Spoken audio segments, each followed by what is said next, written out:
Yes, kahit short statement lang po doon sa naging development sa Congress about the impeachment against VP Sara. Impeachment, the statement of the president is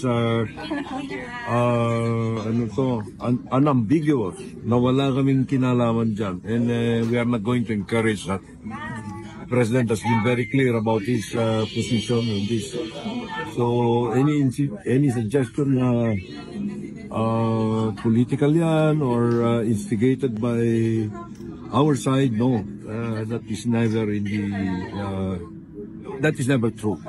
Last week, yes, isa ng statement si Pangulo na kung pare sana, wag na lang umusad sana eh. Pero how does it feel para kay Presidente at nagtalas ngayong nagkaroon na ng complaint? Right now, mahirap kaming mag-comment dyan. But, alam mo, what the House of Representatives is saying is, we let the process flow.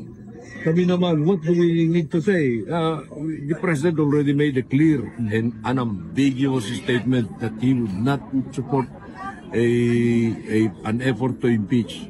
Kasi distracting. Marami tayong pangangailangan na gawin.